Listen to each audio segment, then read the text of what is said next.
Hi everyone, I am Janvi Pawar. Welcome back to my YouTube channel, or if you guys are new over here, then welcome to my YouTube channel. In this video, we're going to be talking about how I read a book a day. मैं एक दिन में एक किताब आराम से ख़त्म कर सकती हूँ. It takes me approximately 5 to 6 hours to complete a book, and that is all because of practice. So how I do that?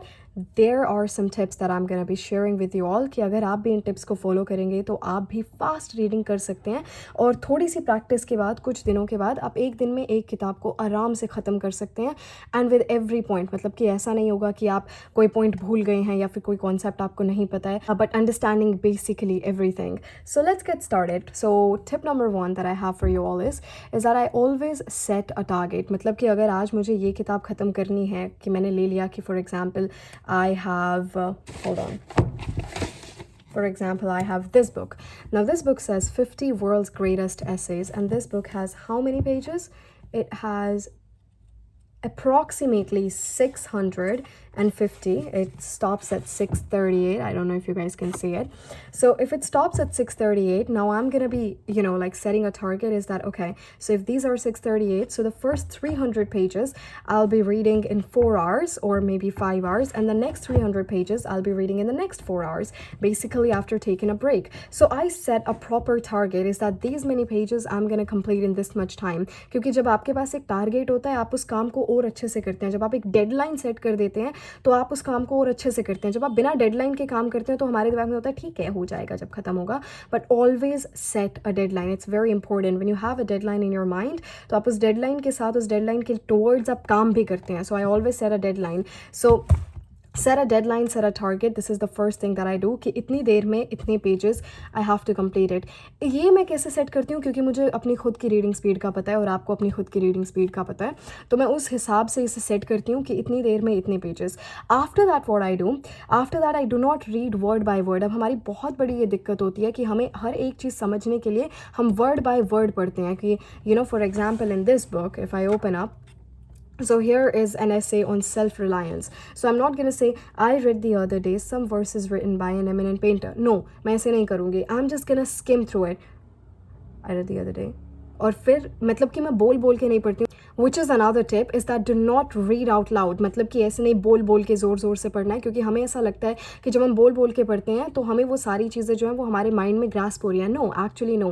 When you are just focusing on this with your whole mind तो आपका mind उसे grasp भी करेगा अच्छी तरीके से. So do not read word by word, just skim. Next, the third thing that I do, I always keep a pen और a pencil with me.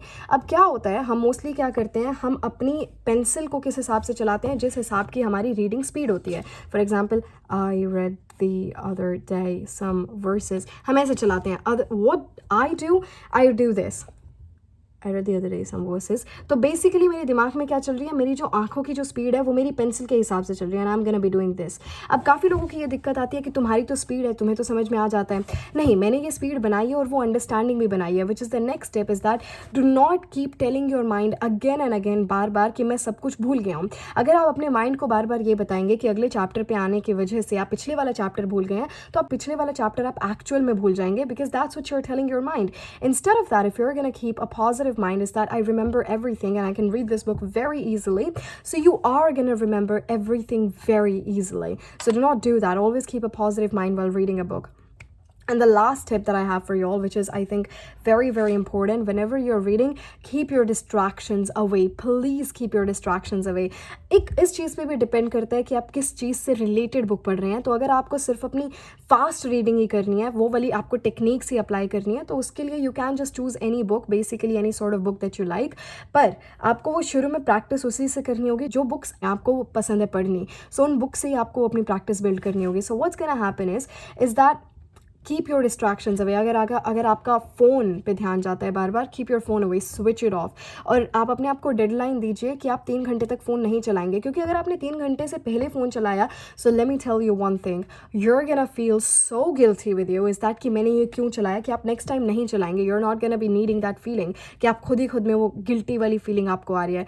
You are not gonna be doing that any more. So basically what I mean to say is, to summarise everything, is that please set a target and a deadline. Do not read word by word. Do not read out loud. Skim through it. have a positive outlook. Do not think I'm going to forget everything. Just think I can do this very, very easily.